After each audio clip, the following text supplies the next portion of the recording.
Hi everyone, the Great Gatsby and the decline of the American dream, but also the point of view is so important regarding modernity and the modern age. We continue with our lectures for the fourth year and modernity and across the Atlantic to the American landscape. What kind of point of view? We talked about the jazz age in the previous lectures. When we come to Great Gatsby, we have the first narrator. And the point of view is actually by that kind of narrator, who is Nick Carraway, and he is from the Midwest. The Midwest and the East Coast. I mean, this kind of geographical. Actually, it's not only geography; it's also that kind of cultural division within the American society. We talk about a kind of somebody who has fought for freedom in the Second World War. And with here, it means that we talk about certain values and facing with these kind of values, facing some other, the decline of these values and a kind of, you know, that highly reliable morality of the society is coming into a kind of different standards for and different judgment on others. When we talk about the outsider, because Nick is coming from the outside of that city, so he's the outsider, so his judgment will be a kind of objective judgment, and actually he never judges others, he refrains from judging others, but he can see the story, he can see he can also make kind of comments for what is happening, I mean, for that social scene. The plot of The Great Gatsby, it isn't, I mean, difficult. It's a love story. We have a kind of lavish parties, and then we have the meeting of of Gatsby and his beloved, his lost love, Daisy. Nothing on the surface is a very beautiful story, but when we come to the climax, when we come to that kind of reunion between those lovers, we are going to discover that the lover is not a real lover. And that kind of loyalty, that kind of fidelity is becoming, these becoming the issues here.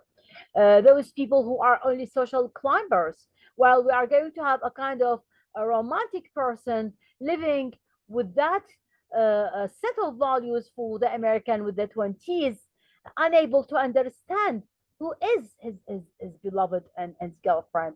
So kind of rejection of that Gatsby, the new Gatsby, the new money that he earns, somebody who's coming from nowhere, only with the dollar.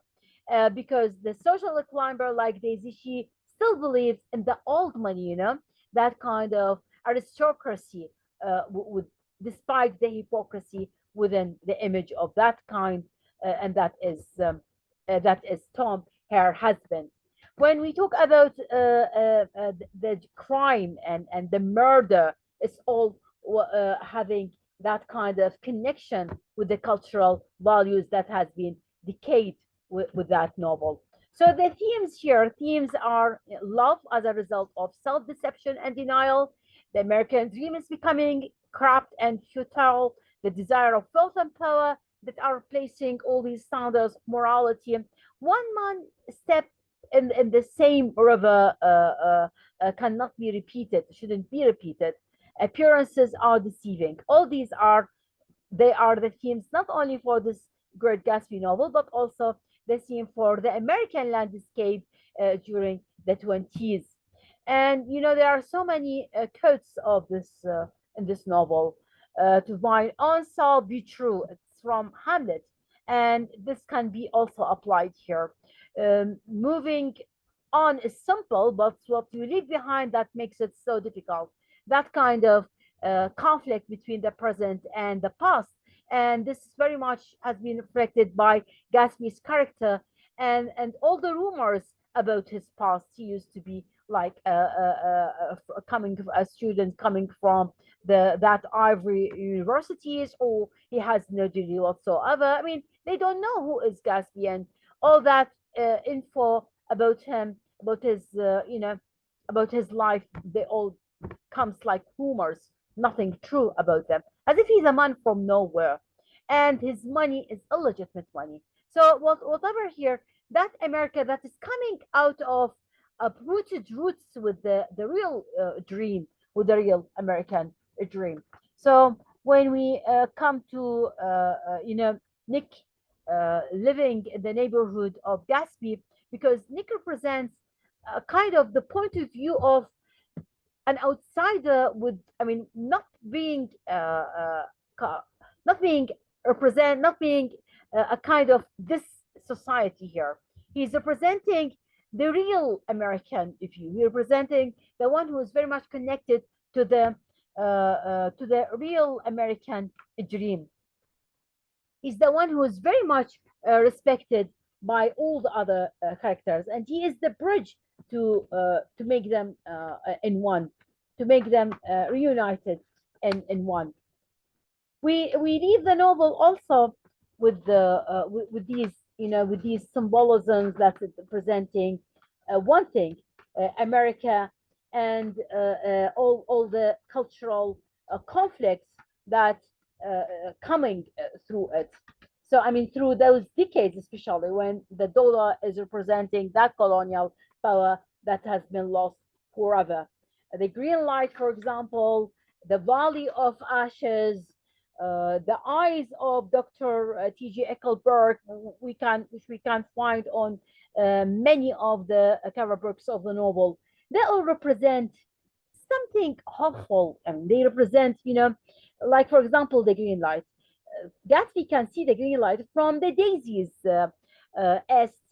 East Egg dock, from a different, a different part of the city, but he's looking to it as if he's looking to that dream, a quest.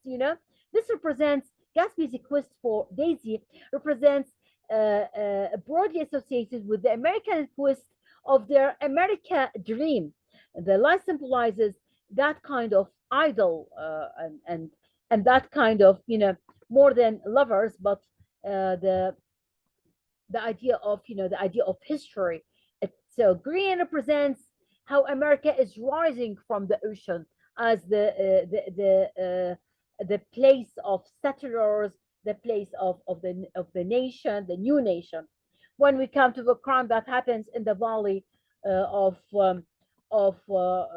Ashes, this is a kind of the Valley of Ashes. This is taken from the Bible itself. Ashes, ashes from the ashes. While we are living in a very secular age.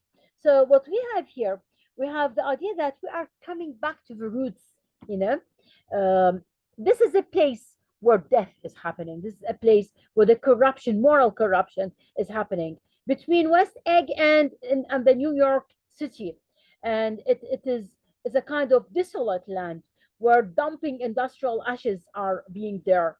So the moral and social decay results from this uninhabited ashes. It's actually representing the wealth and the self-indulgence with one's own pleasure. It represents that decay of the society. So the Valley of Ashes symbolizes the plight of the poor, like George Olson and his wife, the one who was being killed after being used as only a mistress. So what we have here, we have the dirty of the ashes, and this is only the result of what is happening with that American dream. When we talk about the eyes of the Dr. T.J. Eckelberg, which is only a pair of fading glasses, and those painted on an old advertising billboard over the Valley of Ashes, they may represent, according to the author, God or fate, whatever. I mean, staring down upon American society, judging American society, the moral wasteland also can be the moral wasteland throughout the novel. So Fitzgerald, he says, just this kind of symbol to have meaning, to install the characters with much more symbolism. I mean, they are not only stereotypes, but are representing, as I said, some of cultural values of the society. So God exists. That doctor representing, the scientific advancements also exists, and they all, I mean, comes with that George Wilson's grief strike in mind. Is this God? The eyes of God looking at us? A lack of concrete significance contributes to the unsettled nature of the image itself. So the eyes also can represent meaninglessness in this world and arbitrariness of the mental process by people. They are not only losing their dream, but they are losing their consciousness of their life, of the society, of the culture. Nick explores these ideas and how can we be connected to the roots of the American dream and to the right path for the American society.